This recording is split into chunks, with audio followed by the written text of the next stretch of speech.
Everyone, कैसे हो? I hope आशा करते हैं आप सभी लोग अच्छे होंगे। मैं आपका दोस्त राम शर्मा। जैसा कि आपको पता है कि MPPAT 2026 की फॉर्म भरने की डेट आ गई है। जो आपने देख ही ली होगी कि डेट कब से है। जो अपनी डेट यहाँ से 24 मार्च से चालू हो गई है, वह अपनी 7 अप्रैल तक फॉर्म भरे जाएंगे। जिसके बाद जैसा कि आपको पता होगा, आपका पेपर जून में होगा। यह ESB साइट कंडक्ट कराती है आपका एग्ज़ाम जो भी होगा। तो इसके लिए हम आपको एक महत्वपूर्ण जानकारी बता देना चाहते हैं।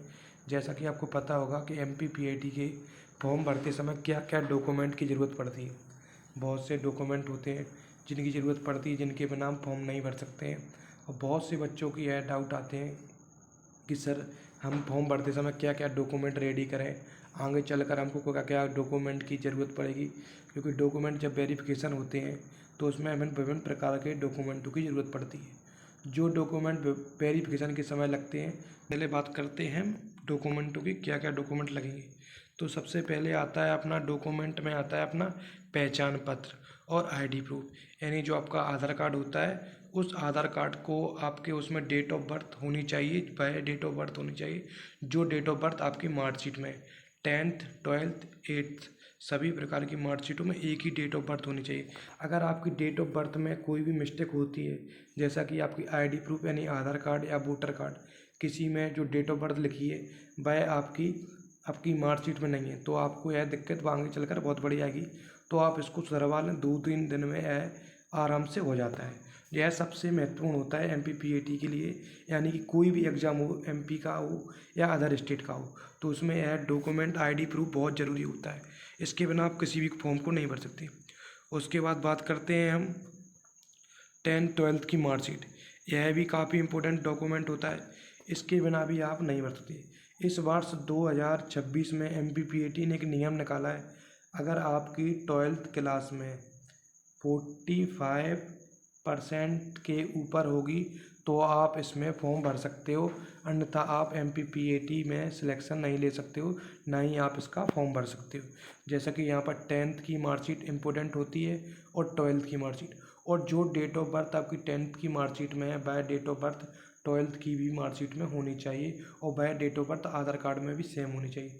तो आप इसके लिए एलिजिबल होते हो, अन्यथा आपको इससे बाहर कर दिया जाएगा काउंसलिंग से।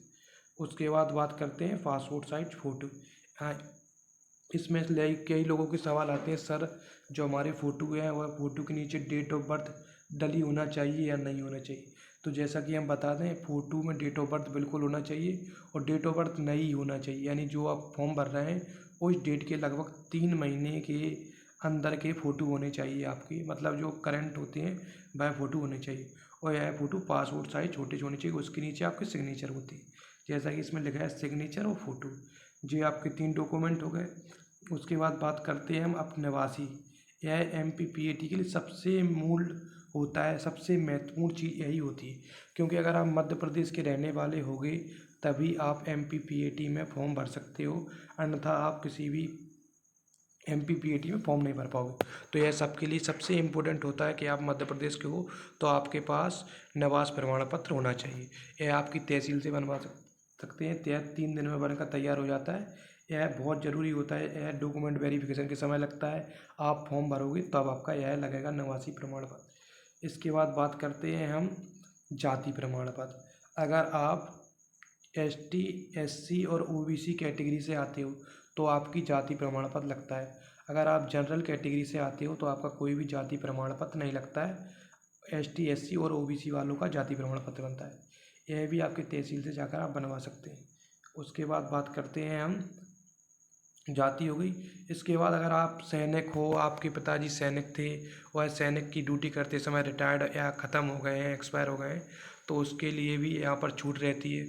और यहाँ पर किसान प्रमाण पत्र, बहुत सी चीज़ें बनती है, बहुत से डॉक्यूमेंटों की ज़रूरत पड़ती है।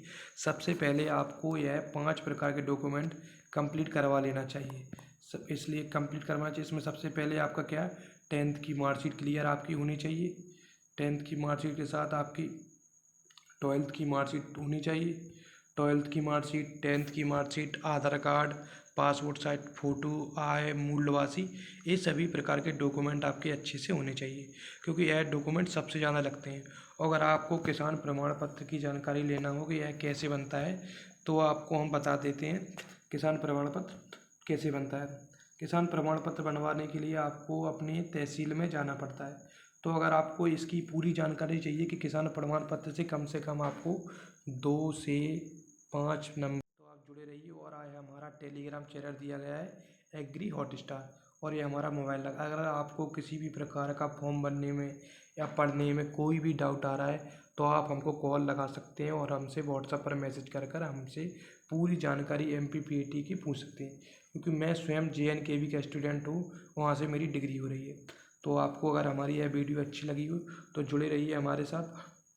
और आपको एक चीज़ भी बता दें कि अगर आपको किसान प्रमाण पत्र आए, मतलब किसी भी डॉक्यूमेंट में दिक्कत आ रही हो, तो आप हमसे आकर आप कॉल लगाकर हमसे पूछ सकते हैं कि सर हमको ये दिक्कत आ रही है, तो वो हम आपका डाउट जल्दी ही सॉल्यूशन करने की कोशिश करेंगे। थैंक यू, धन्यवाद। जय हिंद, जय भारत।